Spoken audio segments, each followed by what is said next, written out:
But I found the funny thing is that you sort of were an operator, an entrepreneur, building a business, got into investments, right, and sort of looked at that, but then realized sort of afterwards again that you wanted to go back into building and really making an impact and actually having versus just providing the capital and the resources to do so.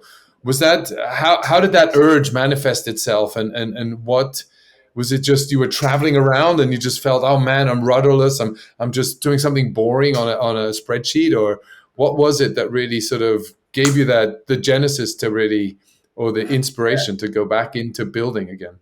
Yeah, so some of it actually does have to do with that, this traveling around. And every time I'm traveling, I've always got my headphones and I'm always listening to music. And I find these times to be a time where I get a lot of inspiration actually and start to really envision a lot of things, sitting in the airports waiting or on a flight, my mind's always turning, right?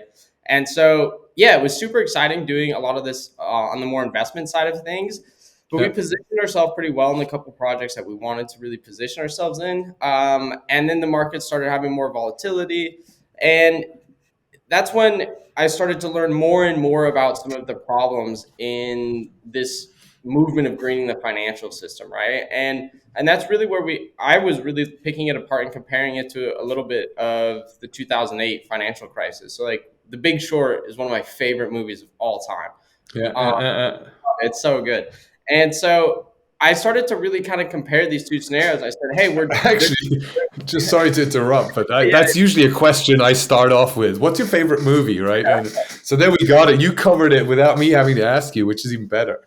yeah, exactly. It's so good. But so I started thinking and kind of, just comparing this and on a very oversimplified basis. But sometimes I think it's healthy to do that, just completely oversimplify things. And looking at 2008, you had these great financial products and standards and things being built, but that foundation level was faulty, right? And there wasn't the due diligence that needed to be done. There was no dynamic aspect, no validation or verification on some of these people, right? Why are we giving a dancer in Florida, enough money to buy 5 houses? That's probably not going to end well, right? But so anyway, then looking at these major changes in the monetary system, I started to actually worry and started to talk with some mentors and colleagues and other people and say, hey, look, with all of this change that's coming into place to incentivize green behavior and to require these climate disclosures and to increase the accuracy of like a carbon footprint and these things, where's the data, that foundation level again?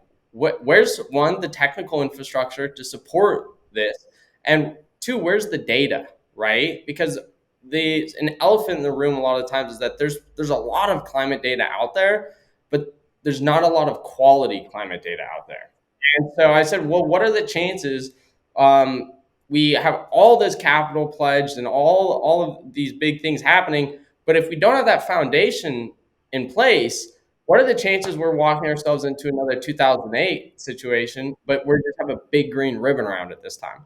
So I know I'm giving you a long answer here, but that's what really inspired me to actually like get up off my ass and just move, because I just happened to be at the right place at the right time, surrounded by the right people, and really just came to this realization that someone's got to do this.